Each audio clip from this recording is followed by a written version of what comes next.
Have you ever looked up at the vast star-filled night sky and wondered, why am I here? It's one of the oldest questions we humans have ever asked. For much of our history, we looked for answers in religion, tradition, or society. But a group of profound thinkers known as existentialists proposed a radical and powerful idea.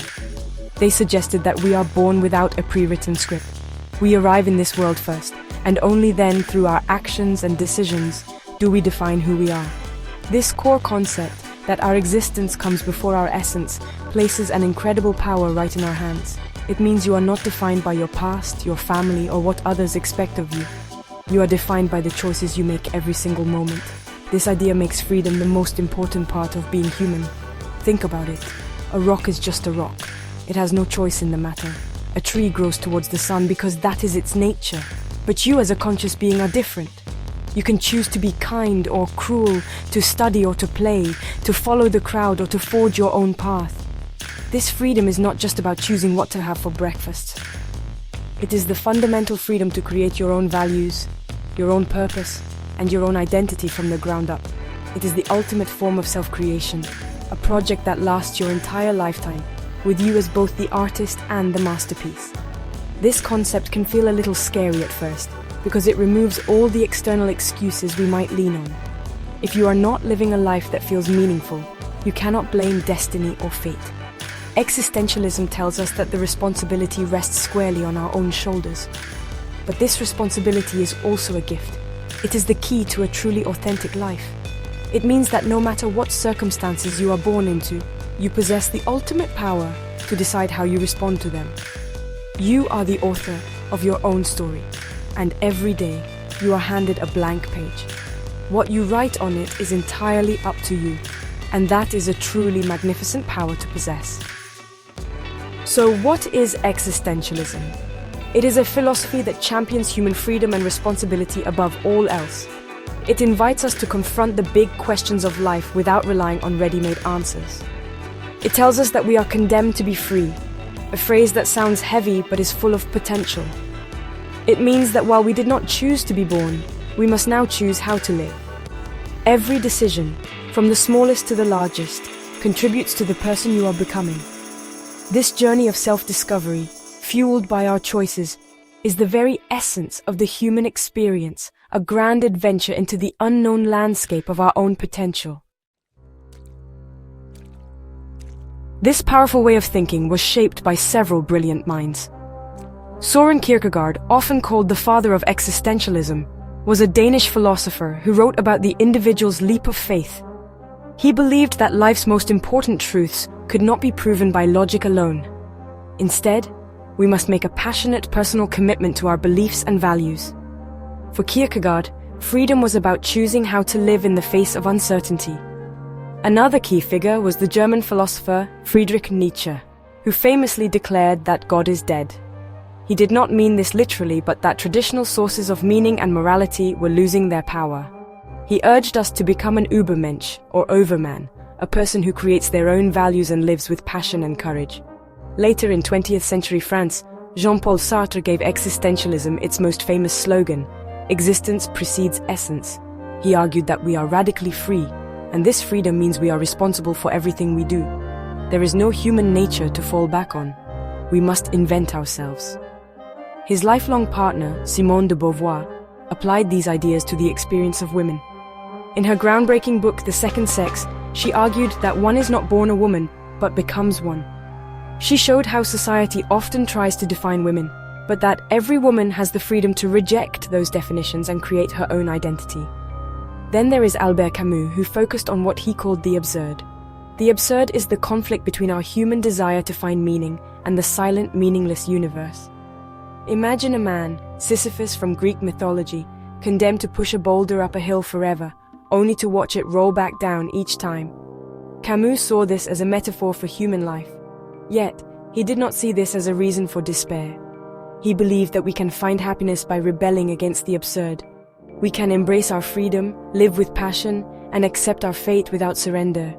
For Camus, we must imagine Sisyphus happy because in the struggle itself, he finds his purpose. Each of these thinkers explored the landscape of freedom from a different angle, but they all converged on a central point. They agreed that life is not about finding a pre-made purpose, but about creating one. Kierkegaard found it in faith, Nietzsche in self-creation, Sartre in radical choice, de Beauvoir in liberation, and Camus in rebellion against the absurd. They are not giving us easy answers. Instead, they are giving us the tools to ask the right questions. They challenge us to look inward and take ownership of our existence, to build a meaningful life in a world that offers no guarantees. Their collective wisdom forms a powerful guide for anyone navigating the journey of life.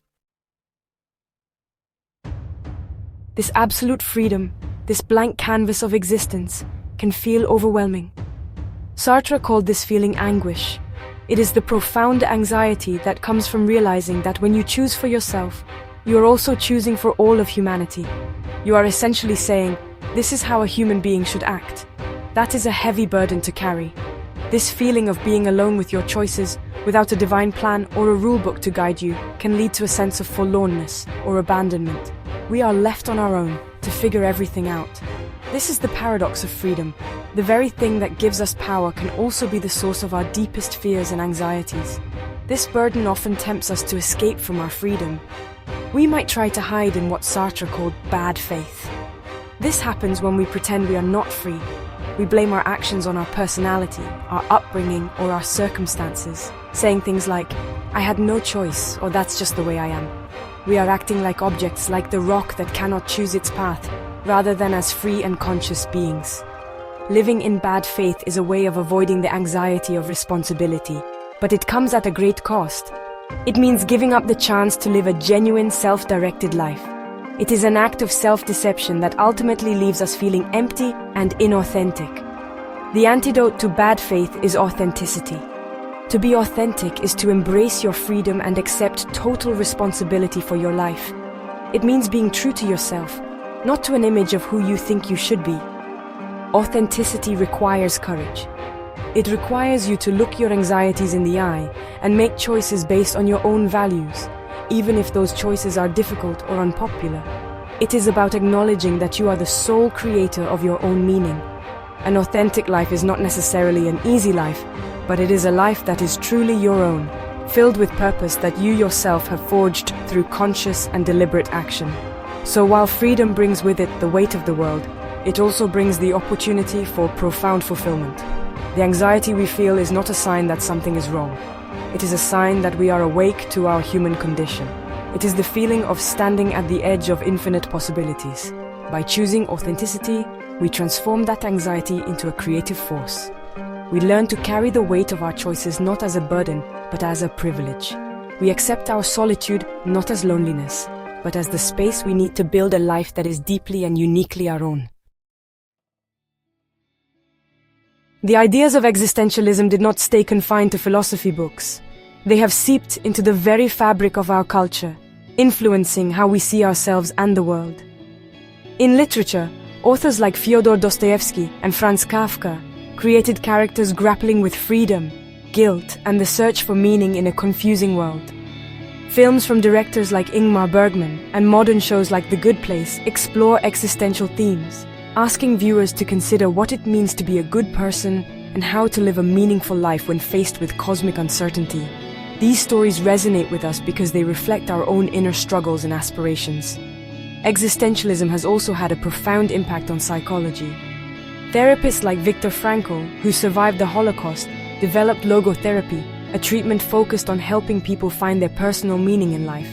He argued that, even in the most horrific circumstances, we retain the last of the human freedoms to choose our attitude. Existential psychotherapy helps people confront their anxieties about death, freedom, and meaninglessness.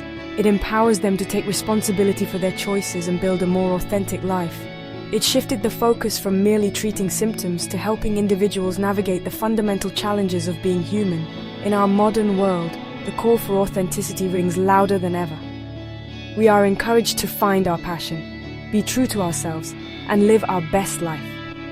These popular phrases are echoes of existentialist thought. They reflect a deep-seated desire to break free from external pressures and societal expectations. Whether it is in our career choices, our relationships, or our personal values, we feel a pull to create a life that feels honest and real. Existentialism reminds us that this is not just a lifestyle trend, it is the fundamental task of being human. It provides a powerful philosophical foundation for the modern quest for self-fulfillment and personal identity. Ultimately, existentialism leaves us with a message that is both challenging and deeply hopeful. It tells us that the universe may be silent on the question of our purpose, but this silence is not an emptiness to be feared. It is an open space, a vast canvas awaiting our unique signature. We have the power and the privilege to create meaning through our choices, to love with passion, to build with purpose, and to live with courage. The journey is ours alone to make, and the responsibility is immense. But in that responsibility lies our greatest dignity and our most profound freedom, the power to look at the life we have built and say, I chose this. This is me.